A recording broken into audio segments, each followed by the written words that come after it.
dear students, ladies and gentlemen, it's really my pleasure to be here today, and thank you so much, Paris, for this introduction, for reminding this story, short but important story of this master. Let me take some minutes to speak about today's topic, new urban tourism. Why? Why this topic? Why, among other topics, did we choose today to speak about new urban tourism? Because, in fact, we observe important changes in the urban tourism landscape since some years, which, in fact, very considerably modify the tourism products, the tourism behavior, and more generally, the tourism landscape. And it seems to us very important and also very challenging to discuss about these changes and to see how do they impact and will impact, probably in the future, tourism in the city in general and tourism in Athens more specifically. What is in fact new about new urban tourism? Of course, not the fact of tourism being urban. We know that from its inception as a contemporary social, spatial and economic phenomenon, tourism is urban. Cities, along with sea and mountain resorts, have been the main laboratories of the invention of modern tourism culture. So nothing fundamentally new about this. Not even the fact that tourists are attracted by more unusual places, as is the case today. Because also here, from the very beginning of tourism, for the very early times of tourism, tourist imaginaries and also desires were not limited to the must-see areas. If I take as an example the Baedeker Guide, for example, for Paris in the 1870s, it clearly reflects the interest of the early tourists for forms of tourism which are much less mainstream than we can imagine. The guide, Baedeker for Paris, for example, invites the tourists to Parisian open markets, as we would do today, not to buy everyday goods, but to visit the places in which local inhabitants used to do so, exactly as we used to do today if we go to Barcelona or other cities with famous markets. Baedeker invites also tourists to pay attention to the shouts of Paris, the shouts of Paris, the shouts of vendors, of used clothes, of vegetables, or fish. They are presented as part of the soul of Paris, as a distinctive element that an informed tourist should be aware of, beyond, in fact, the sole visit of the iconic monuments and sites. The same guide, Baedeker, invites also tourists to visit off-the-beaten-track places, such as the slaughterhouse, for example, of La Villette, or the Parisian morgue. Though Baedeker does not mention authenticity, he doesn't speak about authenticity as we tend to do today. He doesn't speak about intangible heritage. This term, of course, is not used as we have probably done today. It reflects, in fact, the desire of tourists to be and to see the real Paris, to go beyond the front stage, prepared and organized for them, and to access the mythicized backstage of the real city. So from the origins of tourism, the ultimate dream of the tourist is to experience the visited places from inside as a local. Everyday life and the tourist's desire to be part of this everyday life is a common feature of tourism since, again, its very, very beginnings. So nothing new about this. If new urban tourism is characterized by the shift from sightseeing to life seeing, as we experience today, this is mainly less in terms of tourism demand than in terms of tourism offer and also tourism possibilities. Why, in fact? Because the industrial tourism system prevalent in the second part of the 20th century led to the massification and the rationalization also of the tourist practices. Travel, hospitality and tourism attractions were organized together for large mass numbers. Creation and development of tourist specialized areas, or sometimes even tourism enclaves, led to tourism zoning, close to the one more generally applied in the same time in other urban areas.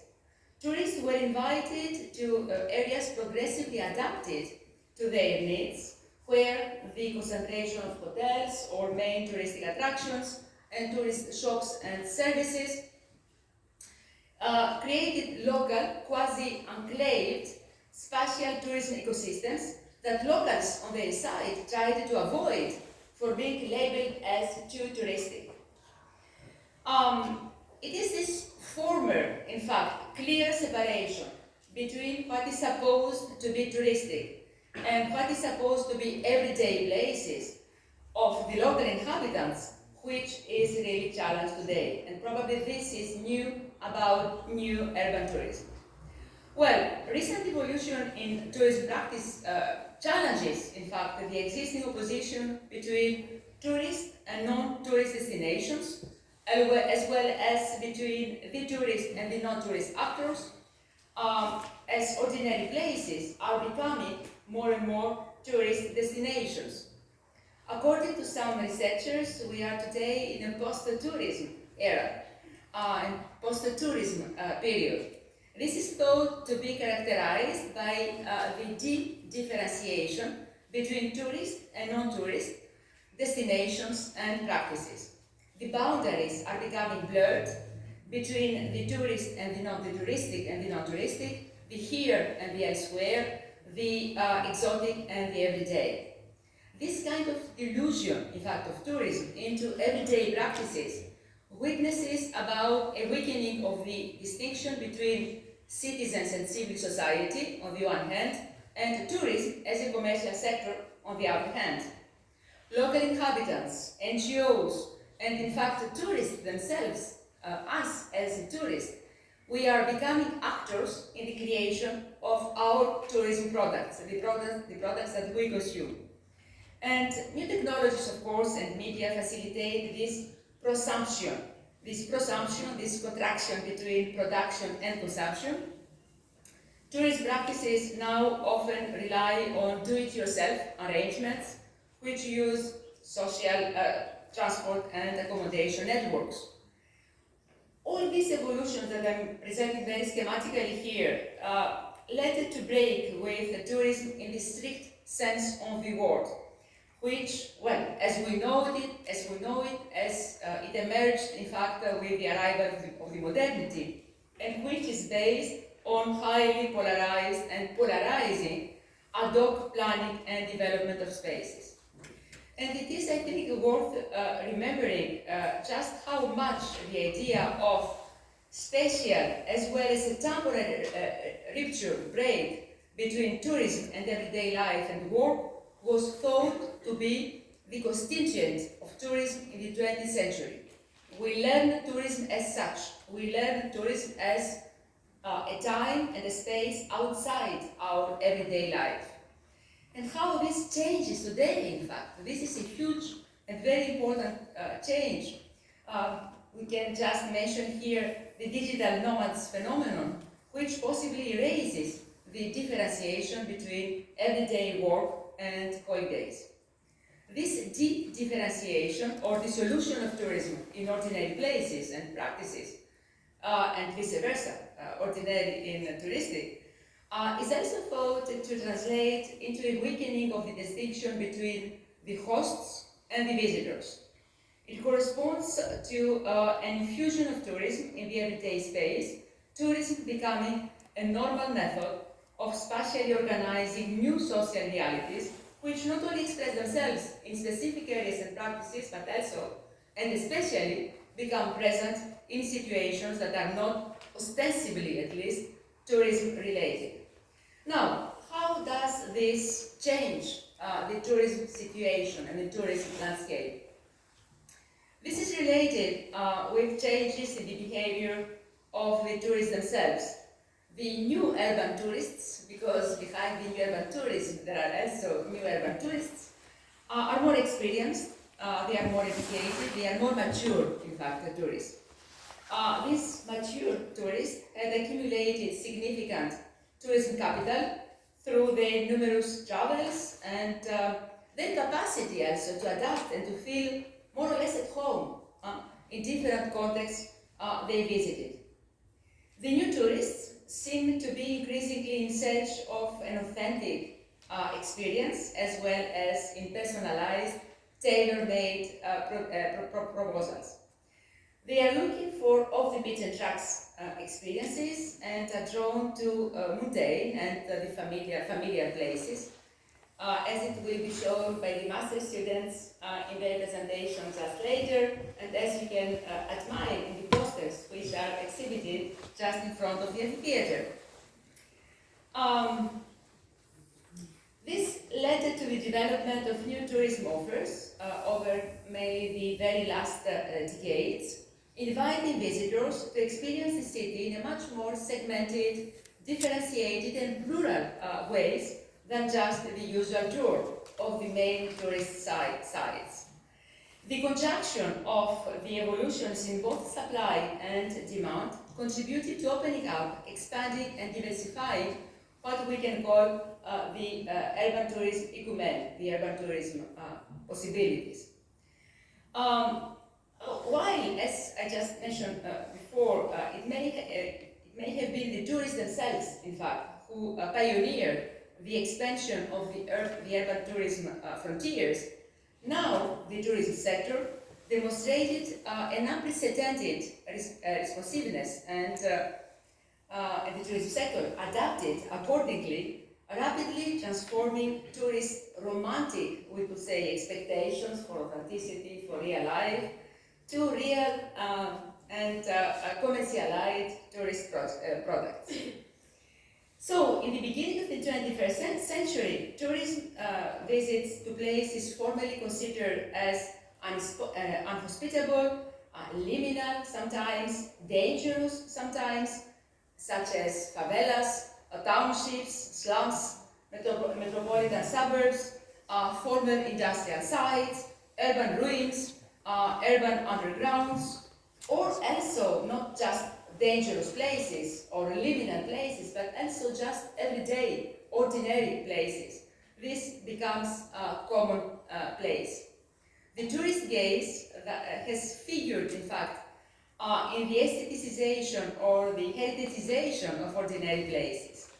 And it has contributed to overcoming the associated geographical stigmas of some places. Former stigmatized places become now fun, become exciting, become aesthetic, pleasant, or affectively attractive. However, the overflow of the new experienced and mature tourists I mentioned before, from the initial tourism enclaves or tourism zones in which they were supposed to go, and which they were supposed also to be limited, now to the whole city, of course, is not free of consequences, because today tourists are not only numerous, but they are also everywhere. And this changes a lot. The fact that any neighborhood becomes potentially touristic changes a lot, in fact, the situation in most of the cities, because new urban tourism is not exclusive or it's not, new urban tourism or former mass tourism. In fact, it is cumulative. This means that in most of the cities, we still continue to have mass tourism going to the sites, and we have also this new urban tourism which goes off the beaten tracks. So the new urban tourism does not represent the kind of cultural shift from iconic touristic sites to local authentic experiences. The iconic touristic sites are visited more than ever before, and we saw this in last summer 2022 in Paris. In fact, the numbers of the sites, they found the same, and some of them more visitors than before COVID. However, on the same time that visitors will continue to go to the Louvre or to the Orsay Museum, they also go to more remote areas and they visit, for example, the street art in Saint-Denis, more remote metropolitan area. So Compared to massive international and organized groups still dominant today, new urban tourism is a niche tourism, so we should not overestimate also what new urban tourism represents. It's a niche tourism. However, this tourism has consequences because these new urban tourists, they enter into a kind of distinction game in Bourdieusian terms of being different, being more daring, more adventurous, more cultivated than the mass. They will not only visit the Louvre or the Tate, but also neighborhoods without major, in fact, sightseeing sites for their ambience, street life, or food, alternative commerce, or eventually youth culture. However, not only all neighborhoods are prepared for this new urban tourism. And part of the problems we had during the last years with over-tourism is related specifically to this niche tourism, which sometimes is much more disruptive than mass tourism, which goes to the specific places in which it used to go. So far from romantic analysis considering new urban tourism as a means of creating new bridges between the local and the global, allowing the tourists to live as a local and to locals to communicate and exchange with the global, it is more about a new market-oriented approach than about genuine, authentic, and disinterested encounters. And in fact, one of the main explanations of the development of this new urban tourism is precisely the development of tourism-relevant platforms. The platforms are not, however, exactly a romantic tool allowing tourists for local encounters. Platforms are rather corresponding to an ultimate stage of capitalism, transforming hospitality into product, and millions of apartment owners to tourism providers. So new urban tourism is, in a huge extent, a platform-led tourism, developed thanks to the digitalization and also the incredible social media development.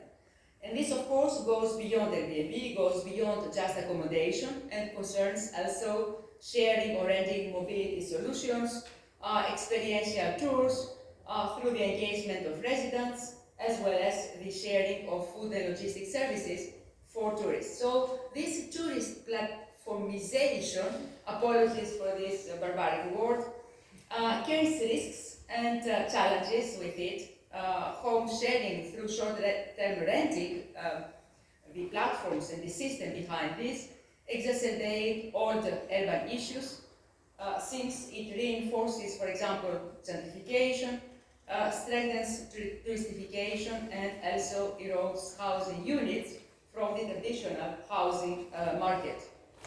So we think, and this will be my conclusion, we think we needed to be much more critical, and we needed to open more critical perspectives of how new urban tourism transforms today our cities. This seems to me a particularly stimulating research agenda, and I'm really very happy that we will have today the possibility to discuss about this. So before finishing, I just would like to thank a lot the colleagues with whom we prepared this event, and I also would like to thank the students of the master who participated during this first course we had together in January to really practice and also propose of the beaten tracks products, so contribute to this new urban tourism. And I hope that you will have the time to carefully read the posters we are exhibited in front of the auditorium. Thank you so much. Thank you.